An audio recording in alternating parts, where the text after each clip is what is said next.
weekly look at all of the hot topics in HR. Whether it's passive talent or it's active talent. That's a soft skill that really gets undersold in the hiring process. How to manage in the virtual environment. You get a diverse, cultured group of people. It's a win-win for everybody. More conversion from candidate to lead. What does that look like in this new virtual world?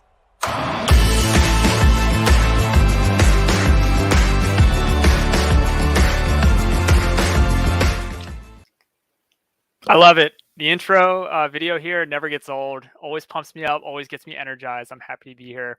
Welcome to Talent Experience Live. This is the greatest show on the internet. Bold enough to say it. This is your weekly look at the latest topics in HR, interviews with leaders in the industry, and my personal favorite, what's new with HR tech. I'm your host, Tom Tate. And if you are just joining us, we go live every Thursday at 12 p.m. Eastern Time on LinkedIn, YouTube, and Facebook. Be sure to like, subscribe, get notified so you never miss a beat. We really look forward to bringing this show to you every single week. There is a team behind it, so I want to give a quick shout out to Justin Devitt, our video producer, pulling the strings behind the scenes. And then we have Patri Chupa and Jen Thomas. They are our producers, right? They are doing everything behind the scenes. They're booking guests. They're helping us prepare for the show. They are writing email copy. They're pushing this out on social. They are absolutely amazing. So thank you so much to Patri and Jen. Happy to have you working behind the scenes, putting on a good show. Talent Experience Live is proudly brought to you by the team at Phenom. Our purpose is to help 1 billion people find the right job. That's not a typo. It is a true billion. We are well on our way. And we can't do that without our amazing community. So thank you so much, all those who are tuning in with us today. I want to give a shout out to you for being an awesome attendee. And we have a quick icebreaker question for today, right? So we are 20 days into 2022, which is hard to believe, right? 20 days already. And I'm curious if you made a New Year's resolution, and if so, are you keeping up with it, right? What is it? And how are you doing? You can share that in the comments. We'd love to hear it on LinkedIn. I'm putting you on the spot, I know, but I've heard that if you put it out there, you get some of that accountability, right? You put it out there, the public can see it, and they can help hold you accountable. I will share mine, right? So I've had the same New Year's resolution for the past 6 years, and I've yet to accomplish it. This year, I'll write and self-publish a book. That's been a New Year's resolution of mine for the past 6 years. I have not done it. I have 3 unfinished novels, and I have an unfinished nonfiction book to show for it. So epic fail year after year, but maybe this will be the year that I make it happen. Fortunately for all of you, though, who are joining us today, our guest is a published author. He managed to do what I could not. So I'm excited to bring on our guest today. He is also a speaker and a researcher, amongst many other things. He has a new book coming out this month, which we'll talk about. And we are always eager to bring the experts on TXL, the latest and greatest in HR tech. And today's guest is a friend of the show, Ben Eubanks. He's the owner and chief research officer at Lighthouse Research and Advisory. He's been involved in many things Phenom. So we'll talk a little bit about that. Really appreciate a lot of the work that he does and a lot of the work that we've collaborated on in the past. He's also the host of an amazing podcast, We're Only Human. Be sure to subscribe to that. Really been an awesome listen for all those in HR and beyond. And he maintains the popular blog Upstart HR. So without any further ado, we have an exciting topic today. Let's bring on Ben Eubanks.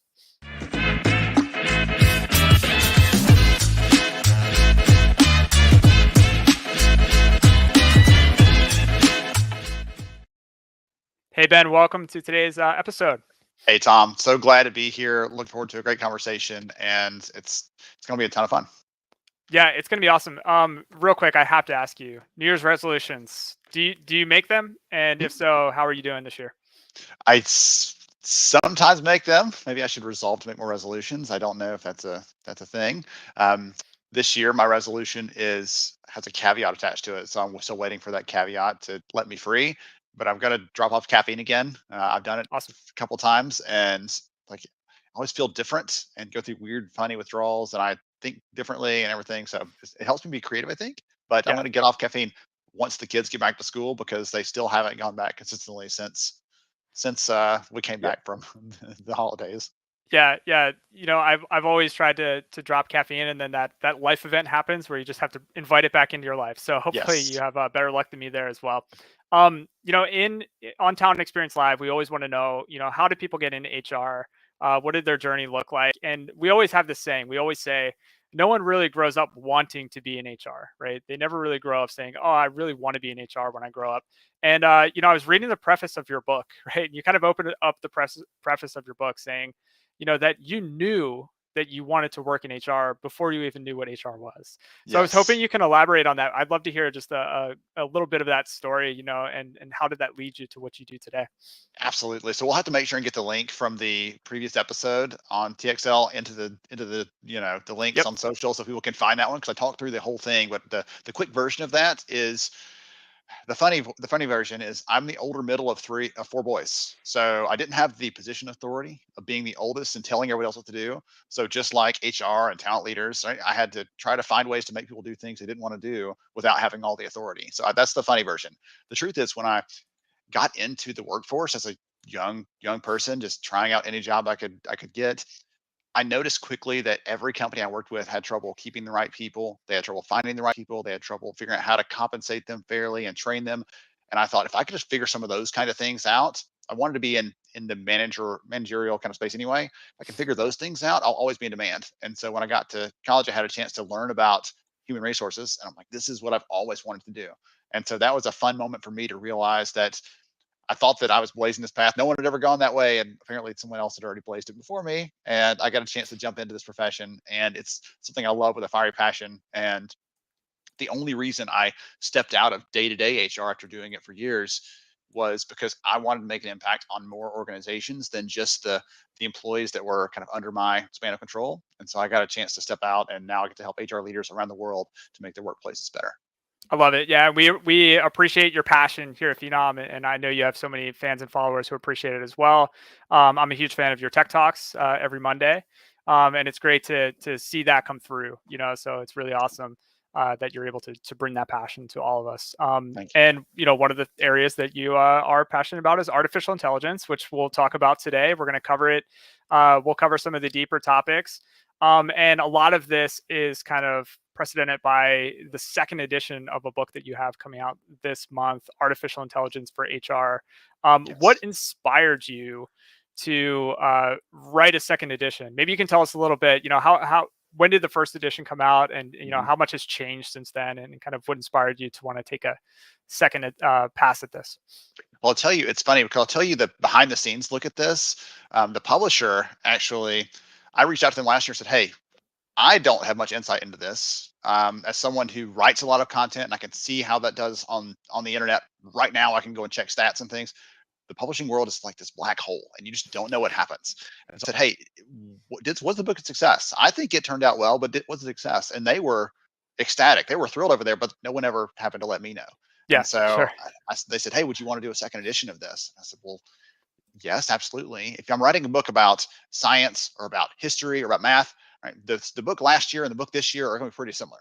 But the book about technologies and how they're changing and shaping how work gets done today, that book, the second I turn the manuscript in, the book is outdated the next day because there's something Yep. new and different Sure. that's happening. And so when they asked me that, I jumped at the chance to go in and add some things that we've seen in our research in the last few years, and really to plug some additional stuff in that when I wrote the book the first time, there wasn't very much research out there on how AI was being used and what sort of impact it was having.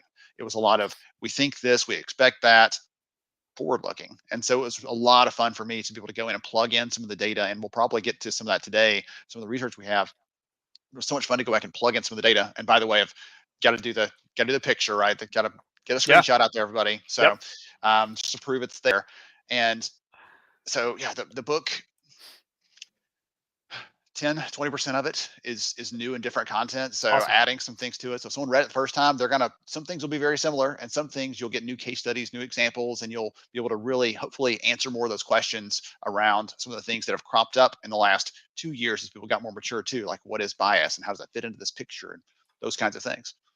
Yeah, and bias was on my list of questions, that I wanted to kind of dig into. There's a lot, so just we were fortunate enough to kind of have a preview of the book, so I was able to page through it over the past week, and you cover everything from basics of artificial intelligence to how you can leverage it for talent acquisition, for learning and development, for talent management. So it covers all the facets, right? All the facets of HR. It's not just about, what happens when you put a chatbot on your site. Like we are looking at all the different areas and facets. So if you're in HR, definitely get this on your radar. Check it out. It's coming out this week, correct? The second edition, I believe, is coming out. January 25th is when the second Awesome. edition comes out. So it's Cool. already available in Europe, but North America, they give me a couple of weeks delay for some reason. Publishers based over in London. So maybe that's their home field advantage, but it'll be coming out on January 25th and it'll be available. So yeah, it's Love go to Amazon. It's out there and it's out there. We're actually doing a fun thing right now where all the proceeds we're donating from the sales of the book to ministry in Guatemala that does nutrition and education for young adults as they're trying to figure out how to get into the workforce and break the cycle of poverty. So we're donating all the proceeds of the book to that organization. And if you go to AIHRbook.com, you can find out more and get involved. Awesome. Yeah, that's amazing. Very, very awesome.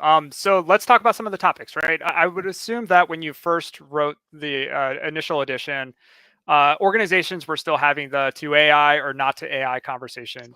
Like should we dip our toes into it? Should we implement it?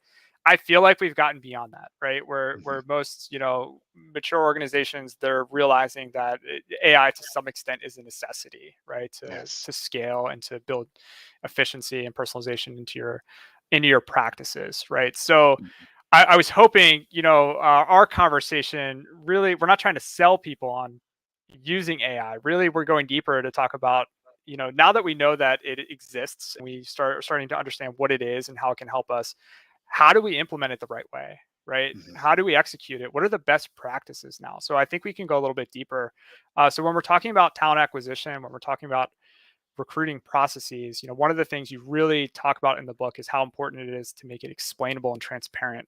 So I was hoping you could dive into that a little bit, Ben, and kind of share with us, for everyone who has a good understanding of what artificial intelligence is, we don't always have a good understanding of what's happening in the background, and how important is that, for candidates, for recruiters, and for end users? Well, number one, I want to give you a kind of a kudos because I've not heard someone put it that way, but that is absolutely true. That's when the first book was written, it was about, if we should. Now it's how much we should, essentially. That's the conversation I'm having more and more often. So to translate what you were saying, yes, it's less about, I don't know if this is the right thing, but it's how much of this are we going to do? How far can we go? What boundaries can we push? So I think that's a great insight that you shared a minute ago. In terms of the explainability and the transparency around this, the thing that we've seen in our research and other research from other organizations is that candidates prefer to know what the heck is going on. I don't think that surprises anybody out there listening in. They want to know as much as they can about what's happening. And for a lot of the hiring process, it's completely black box. You'll find out if we want you, we'll call you. If you don't get the job, we'll let you know eventually, maybe. Right? But it's not a lot of insight there. There was a study done by an organization that looked at and gave different candidates different perspectives, different layers of information about how they would be screened with AI during the hiring process. As you're going through the job application, it would say, "Hey, we're gonna use AI in this," and then that's full stop. But another one would say, "We're going to use AI to look at the skills that you have and evaluate those against the requirements of the job and see how those fit, so you can put your best foot forward." And they let candidates choose which of those explanations they like better.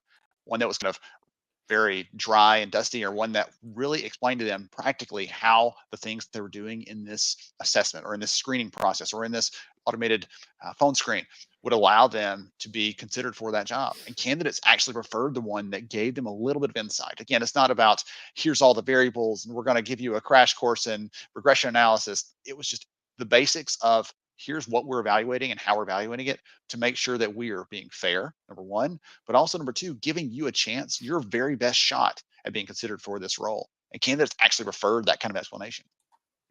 Yeah, I mean, I think it's important, right? And there are a lot of fears still attached to AI, right? And I think you have your recruiters who fear that they're going to lose their jobs, right? Because AI will do the job of the recruiter, which I'll turn it over to you to completely debunk that, right? But you also have candidates who fear, that they're going to get passed over, for someone who just did keyword stuffing and angled it a different way, So I think that it is important, right, to quell the fears. I mean, it really is all about giving people the transparency, the visibility, and to your point, explainability of, hey, we're using this technology. This is what goes into it. And let's talk about the idea that AI is going to take everyone's jobs, right? Like I think that is still one of those things, where it's like AI Yes. can save you so much time. It's like, Mhm. okay, well, what are we going to do with all that time? Like recruiters are now saving all this time. Um, are we just going to thin the team, or are we going Mhm. to help them evolve into a different role? So what are you seeing in your research, as AI is giving teams back time? Um, it doesn't equate to everyone losing their jobs, right? So what are you seeing? For sure not. So what's interesting is if you actually look at some of the jobs and some of the research that's out there, organizations like McKinsey have done a lot of data gathering around what sort of jobs and what sort of tasks are at risk. And I'll tell you right now, it's not a wholesale yes or no. It's if your job is 100% about doing repetitive tasks that are very well organized and very well planned, that's at high risk for automation. You should find something else to do quickly. And the joke that I make in the book is if your only skill is looking at large data sets and trying to pull out insights, there's something that can do it faster and better than you and more accurately than you. So you need to find another skill quickly. On the other hand, I talked to experts in our space. I had a chance recently to speak with the head of AI and people analytics at Aramark. Tens and tens of thousands of people work for the organization. And he said, it stuck with me. He said, if people saw AI the way I get to, right, under the hood, looking at it really closely, evaluating for these massive enterprise transformations, they would realize that there's really not much risk in someone in HR or recruiting or anything in the talent space having their job at risk here, because that job especially is more focused on the talent than anything else. Are there opportunities to leverage automation, to leverage AI, to leverage machine learning in that process? Absolutely. But what we see in the data is that companies who are doing that and are really investing in it heavily and focusing on that and making that a priority, the early adopters are seeing a different set of results than those who have just started coming to it and just started to kind of play with it and just try to decide where they're going to go with it. So I can dive into some of those kind of differences if you're curious about that. I am definitely, we were talking about this before, and you gave a great example that I thought was really helpful. I forget how many digits within pi a man memorized. Pi, was it like 100,000. 100,000 digits, right? So someone was able to memorize 100,000 digits in pi, and that's a monumental feat for any human being, right? But Yes. to your point, a computer can blow that out of the water, so Yes. I think it is important to be mindful of that stuff, but there's always going to be things that a human will be able to do that a computer can't do, and I think that that's an opportunity uh, to help recruiters evolve specifically. But let's talk more about the benefits that these organizations who are seeing as they continue to use AI. The more you use it, the more results, the better results that you see. I'm curious, what have you seen in your research? So we did a study last year on this, and I'll tell you, again, kind of peeking behind the curtain there. I've wanted to ask this question for a couple of years, and I kept kind of holding back because I wasn't sure the industry was ready yet. And I'm starting to see signals about conversations we're having, again, having conversations about how much, not just about whether we should. And because of that, I took that as a signal of, hey, I think we're ready. So we asked in the research, are you using tools like bots, like machine learning, like AI in the hiring process? If you are, talk about what those impacts look like. And then we started separating those groups for companies who had done it for a longer period of time to see what sort of impacts they were having. So if you were using these tools for 2 or more years now, because they've been around for a while, the first book came out, I think, 3 years ago now. So if you've been using these tools for 2 or more years, you're twice as likely to prioritize relationship skills for your recruiters as a development opportunity.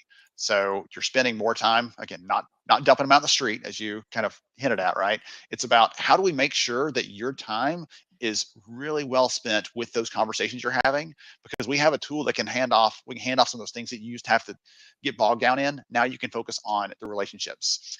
One of the other things that we saw is a company that's been using this for 2 or more years, 5 times more likely to be focusing on business impact, on analytics, on proving the value of the talent function And that excites me on so many levels because it lets us get out of our little bubble of, yes, we put this many people in this many jobs, and start looking at what are we enabling at the business level? Are we enabling them to serve customers better? Are we enabling them to deliver products faster? Are we enabling them to handle those logistics issues that were plaguing the organization? And now because we're doing better on the talent side, it's helping them enable the business things you're looking for. So there's so many different ways. And again, I could throw some other ones out there, but there's so many different ways that those companies are just fundamentally looking at it differently. And going back to the point you made earlier, usually it's okay, we'll try this thing. We'll try this little narrowly defined segment. But once they see success there, they start saying, okay, what else can we start adding into this mix? Because we realize that this has more than one use case. And it's so exciting to me to see that, because it allows us as recruiters and HR leaders to do the things we're excited to do, to hand off those things we don't love and really focus on the things that get us out of bed every morning. Yeah, and it gets recruiters, and at the micro level it gets recruiters, and at the macro level it gets talent leadership or HR leadership out of the transactional reactive mode that so many organizations find themselves in, and so many recruiters find themselves in. You and I were talking last week, just in a quick pre-call about the show. We were talking about this idea of, how do you get a recruiter to stop being kind of the order taker and have them start being the meal planner, and have them have that seat at the table, to be able to say, this is to be able to talk strategy with a hiring manager, versus just taking down a list of requests and requirements, and I love being able to start to see that transformation. I love that you're actually starting to see that in the data, right? And in the research, that these recruiters, they are focused more on building relationships, so I'm curious, as you continue to do that research, and you're looking at all different types of technology and talent acquisition, I'm sure chatbots, fit scoring, AI discovery. What has been exciting you the most? Like, what is the one piece of technology that's been exciting you the most that you think will have the most gains for a recruitment function or for talent acquisition? Goodness, that's a great question. And I haven't had that one asked specifically that way. When I look at this, you see some numbers initially where when you step into this for the first time, you see some pretty impressive numbers. Recruiters saving, up to a day a week, depending on what they're adopting, what their process looks like. By adopting this, they're going to save up to a day a week in some cases by not having to handle all the scheduling, or not having to handle some of the back and forth with candidates pre-screening, or not having to handle some part of the process. As you go beyond that, though, the numbers don't jump up that big. It's more about fine tuning. We're trying to optimize. We're trying to get a little better. And while that may not sound as exciting to optimize things, what I do know, I was talking to an organization this week, and they were talking about how they were trying to get more people to finish and complete their application. And they were talking about how to get more people into their funnel. And I said, well, there's two ways to look at this. You can either say we're going to get twice as many candidates here, which is expensive, right? Trying to buy those audiences or get them redirected over there, or we can just convert twice as many people that show up here. So what can we do to enable twice as many people to convert as we have coming in right now? And maybe we missed that and we're only get 50% of people converting, but then that's 50% more candidates you were not getting into your funnel before, and we're not having to pay to bring in other audiences and stuff. Sure. So anyway, sorry, I got let down in the weeds there, but I just love talking about these pieces of that puzzle because there's so much happening and across the HR landscape, right? You mentioned learning, some other stuff earlier that we get to do and our research covers. TA is the fastest moving. It is the most exciting. It has the most different technologies trying to solve different kinds of problems in that space. So I have the most fun with that. And honestly, when I worked in the space, the recruiting part of my job was what I loved the most, because for those same kinds of reasons. Every day is a little different, and you get a chance to meet amazing people, and you get to sell the company and the culture and the values you have to a population every day. That's a fun place to be. That's a job a lot of people would want to have.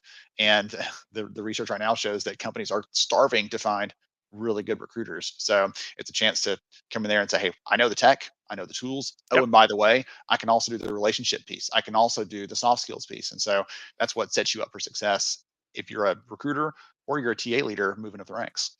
Do you think a baseline knowledge of AI is going to be kind of table stakes for the future of recruitment? Like, will every recruiter really need to bring some level of understanding to the table to really excel in their role? So I haven't seen that, but what I have seen is more and more we're talking to different organizational leaders that are saying, the tools that I'm using to support hiring, to support mobility, to support training development, the tools that I'm using are not just this separate siloed thing over here while all of the work's happening. This is an enabler that helps us perform at the level we are as a function, as an organization. And they're saying it, so it's less about saying the AI piece, and it's more about saying we see the technology now as a fundamental critical element of our job. Sure. Just like we've seen, every company is a tech company now, even companies that used to be a bank. No, we're a technology company that does banking. The same kind of thing is happening in the profession of HR that I'm seeing. We are now professionals that leverage technology in order to hit the objectives and goals that we're trying to get. And it's no longer this maybe again, it's a requirement. I have to have something. It just comes back to what's my favorite tool? How does it work? Do I understand it well enough to really enable me to achieve those goals that I've set for myself or for our team? Yeah, that's awesome. It's super helpful to kind of get a glimpse of that too. I want to shift the conversation over to talent management. I really want to talk about learning and development and kind of the employee experience, but I feel like I have to, in any conversation with AI, I have to ask you about bias, right? And kind of, what's your hot take on bias as it pertains to AI?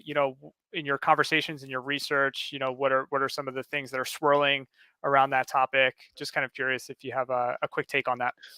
So we could spend the next hour just I talking know. about bias and the various aspects of it, what it looks like, how an algorithm gets biased when it's programmed versus how an algorithm gets biased as it's used. If it comes out into the market, it's completely unbiased, but how we use it starts to bias it. So there's 100 different flavors of that. Sure. I'll say number one, the companies we're seeing, if you are talking to a company that's trying to tell you about their technology, I would encourage you to ask about the diversity of the people who are developing the products. For all of you talent leaders out there, that's one flag you can use to try to determine, do they have a well-rounded perspective as they're building this? Do they understand what it's going to mean? Or are they going to be surprised, as some algorithms have been the last few years very publicly, when they release those and find out, oh, wait a minute, we only trained this on a data set of middle-aged white men, for example. So absolutely encourage you to ask that question, because we're seeing companies that are forward thinking on the technology side really leaning into that, making sure they have the diverse perspectives. One other thing I'll say is, you'd asked about, do they need to be AI experts? And I'll say you don't have to be the AI expert, but you do need to be the expert on bias and what it looks like in your organization. And usually most of us are.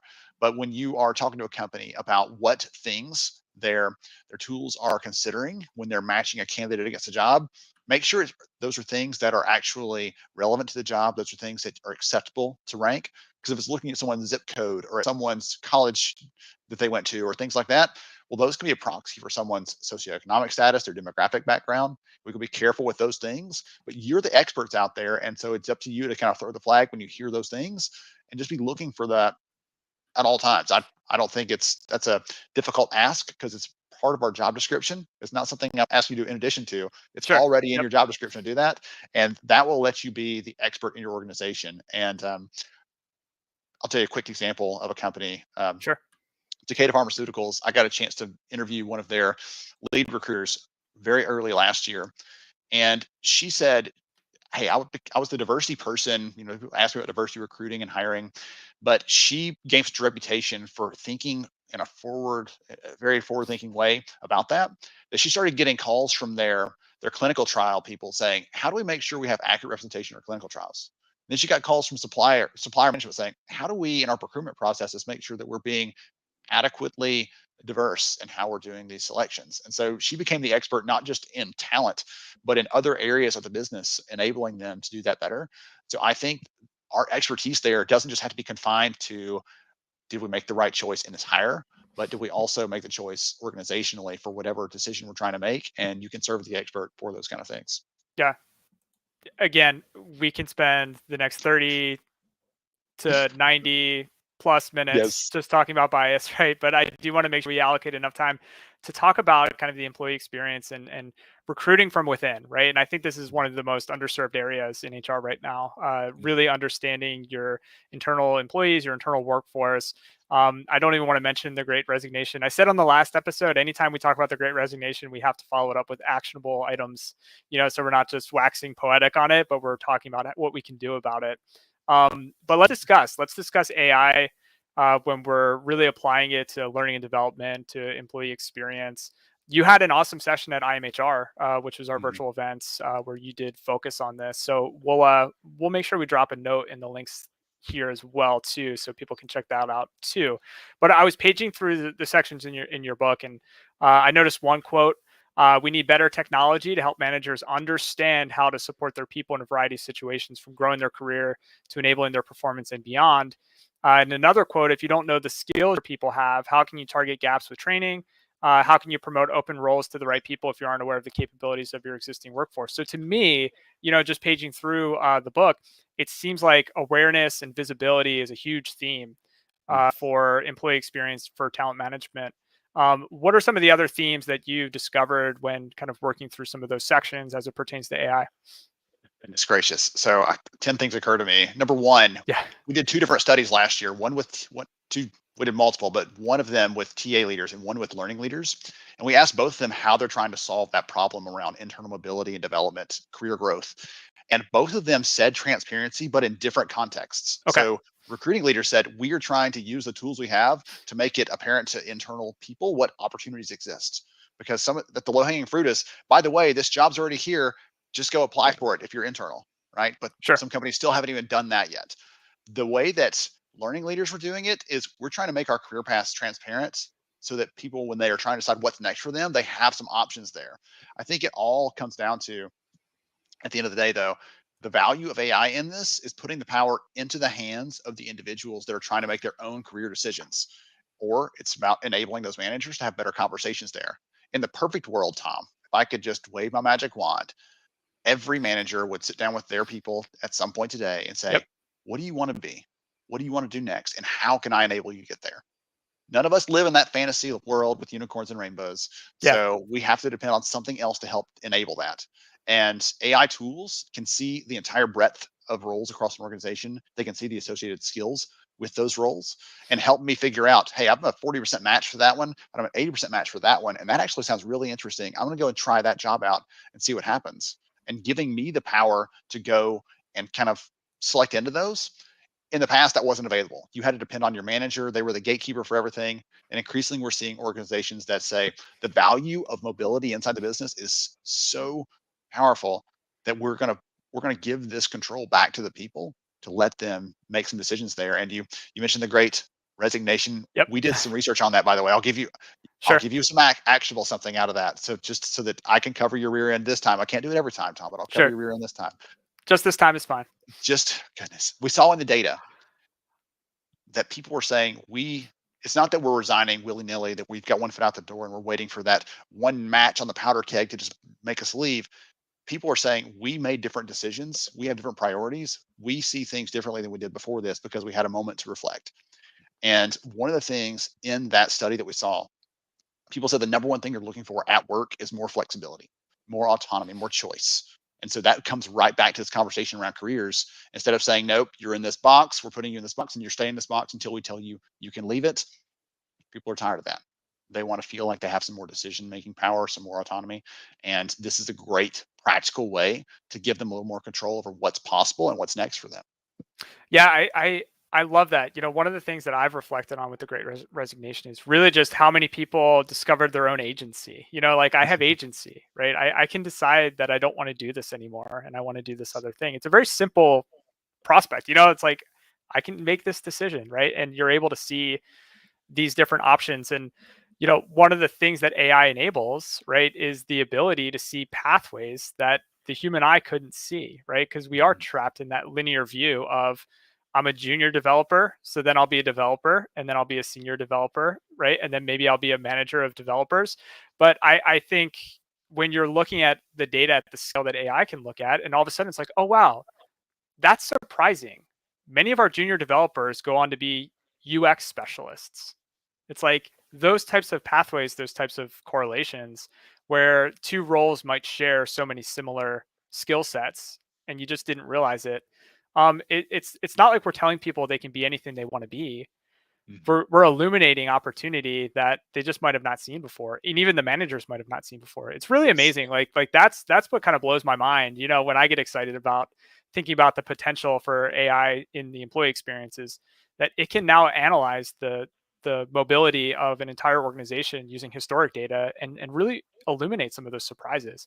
Have you seen any similar surprises, or like have there been any areas where aha moments where you've gotten super excited with L&D or with talent mobility? Goodness. I'm I putting you on the think, spot here. well, no, I was going to say one of the things that occurred to me as you were sharing that a minute ago is we're talking about this as if we are completely abdicating all responsibility for organizational planning and everything else. Sure. And we're not advocating for that at all. Giving power back to the people allows them to select, but we also have the opportunity to set some parameters there. Yep. So let's say we have a job over here that's really hard to fill. Well, maybe we feature that every time someone looks that has a 20% or greater match, we feature that job because it takes us forever and it's expensive and it's hard to find someone outside the business to fill that. We start featuring it for internal people that are looking for their next role if they have some overlap on that job, and try to gently encourage them to go into that as an organizational priority. Like, we have some things there that are opportunities for us too. It's not just about here's the keys, have fun, but we need you to do something else for us. You're doing great work now, and we think you can contribute in another area of the business. And the way I put it during the I Am Phenom session is you think about how it feels when a candidate gets a job offer, when any of us get a job offer. It is incredibly wonderful to feel desired and to feel appreciated and feel wanted. We see what skills you have, we want those. When you do this, when you give someone that mobility opportunity, when you give them a chance to self-select into another career inside a business, you're recreating that feeling all over again and saying, we still want you. We still Yeah. desire the things that you bring to the table. And that's so exciting to think about that in a world where, 9,000% of people are disengaged at work, or whatever the number is today. I don't know, right? That's a fake stat, by the way. Yeah. But people complain about the disengagement, and then we say, yeah, but just be quiet and do your job, without giving them any sort of flexibility or any sort of opportunity. And you do that often enough, and you start to see the repercussions like we've seen in the last few months, and probably will continue to see for the foreseeable future, where people are saying, that's not good enough. I'm opting out. I'm finding someone else that does give me that feeling of being cared for and desired. Yeah, and I'm sure you've seen this in the research. Smart organizations, beyond the feel goodness, right? Mhm. There's huge quantifiable, benefits to doing that. You're saving so much cost, and not having to replace that employee, or, not having to have hired a new employee and then have that person take 3 to 6 months to fully ramp up to peak efficiency or peak productivity. So what are some of the core benefits you're seeing for the smart organizations that are doubling down on improving their retention rates? So I call this the compound interest of a good decision, right? When we are able to keep a Tom who's done good, who has high quality work, who's dependable, who's credible, when we have a chance to move him into another role in the organization, research shows that person works harder, they stay longer, they often cost less than hiring someone in the open market. They're going to perform better. They do all those kinds of things that we care about, the metrics that we consider success metrics for our organizations. They do those things. And so for us not to do that, the reason we don't, by the way, because when you lay it out like that, you're like, well, obviously everyone's going to make that decision. The truth is we have this weird bias, there it comes again, where we think we know, if we know that Tom has this weird behavior, weird habit, I'm not even going to make one up because I can't even think one off the top of my head. All good. But Tom's got a weird habit that bothers some of us, but he's great. We just want to hire someone that has all Tom's greatness, but not that bad habit. And so we go looking for that person out in the external world, and we find someone. Well, guess what? We just don't know what their bad habit is yet, because everybody's got something that makes them less than perfect. And that bias that we have says, I'm going to take that chance. I'm going to take that unexpected, who knows, over the little bit that I know that Tom doesn't do well, because I'm hoping to solve for all that. And again, we see that every single day. Everybody out there probably has their own story of when they're like, hey, I want another one of these, but without that. And that completely Yeah. falls apart when the hire actually happens. But that happens all the time. So I'd encourage you to gently push your leaders to, as a friend of mine, Peter Searcy, he's an FBI talent acquisition leader. He says, risk hiring someone amazing. And I love that connotation, that we can take a risk to hire someone amazing when we otherwise overlook them. I love that. Yeah, we have some great comments coming in. So Patricia says, someone who changed careers last year, I definitely agree with this, which is awesome. As we start to wrap up the show, if anybody has any questions for Ben, now's a great time to shout out in the comments. I'd love to answer any questions if you have them. Any amazing, companies that you've stumbled upon that are doing this really well? Any quick case studies or shout outs to organizations, that you've researched that you are able to share? Goodness. The able to share part is hard sometimes because it's always hard to remember which ones are which. If they're in the book, they're Yeah, open sure. for sharing, Go obviously. get the book. Yeah, Um, we can well, we can definitely say that. not for that purpose, but just because I always those have permission to share. Some other Yep. ones Yep. are incredible stories. There's a company that I ran across recently that hired 10,000 people in the matter of about 6 weeks without having recruiters having to be in the middle of Wow. that and talk to everybody. And the recruiters instead got to work through the onboarding process and got to build relationships with people after they were selected. But they said, we've got very high volume needs. We've got to turn around quickly. Again, it was a business priority. The business had made a decision last minute. Okay, this is when we're reopening and come back from the whole shutdown. And we need to be at full staff productivity Sure. on this date. And so recruiting had to find a way to do that. And so they leveraged some automated tools, some automated assessments and things. If you passed those assessments, you passed all those things, and they did your background check, it basically said, hey, Tom, show up on this day, bring your I-9 documents, and we'll get you an employee badge. We're so glad you're on our team. And they said, again, that's a great example of how companies can, in a moment, kind of turn.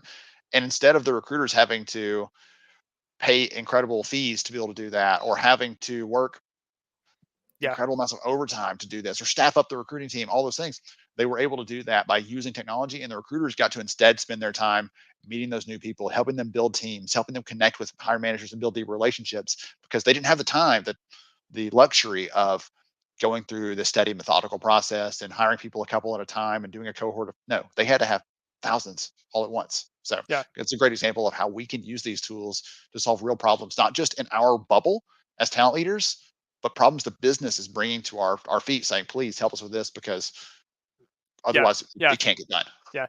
And I doubt those recruiters were doing all that thinking, oh man, I want to go back to spending all my day reading resumes, pouring through resumes and Yes. scouring LinkedIn, So Gosh. it is definitely nice to hear these scenarios where recruiters are able to find themselves, in these positions where they're able to explore their creativity, build relationships. Like, this is awesome.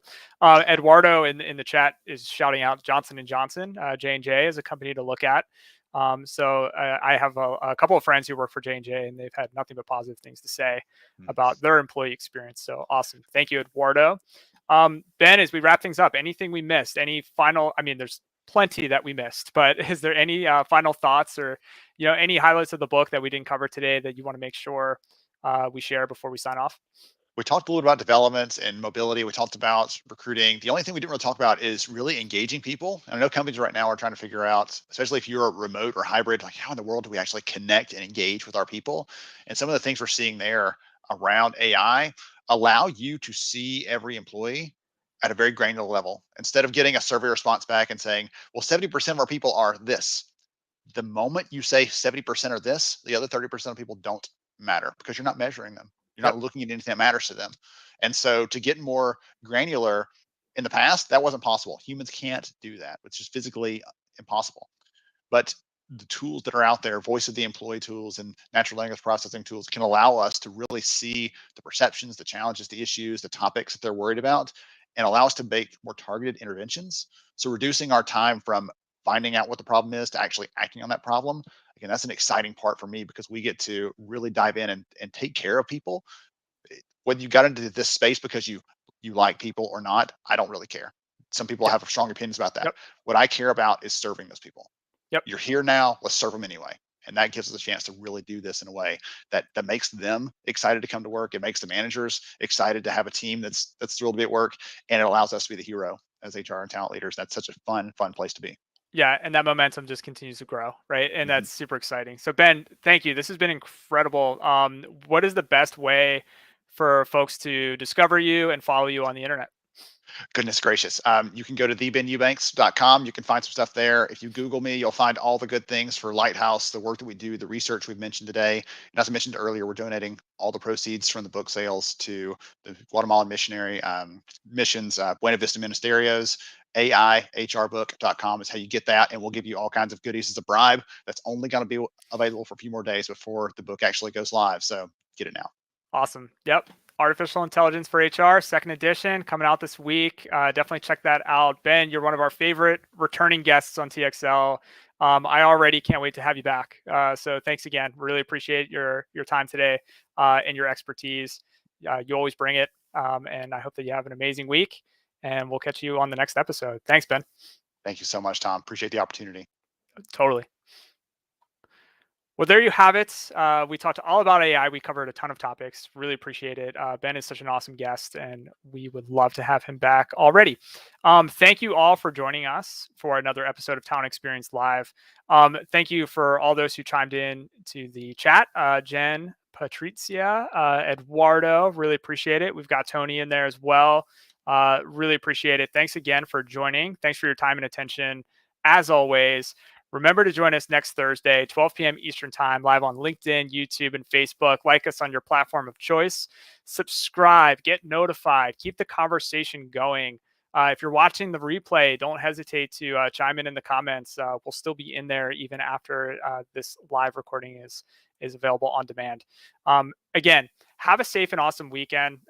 Crazy topsy-turvy world we're living in. So, enjoy, take some time to yourself. Hopefully you're able to get some R&R this weekend, and we will definitely catch you on the next one. See ya.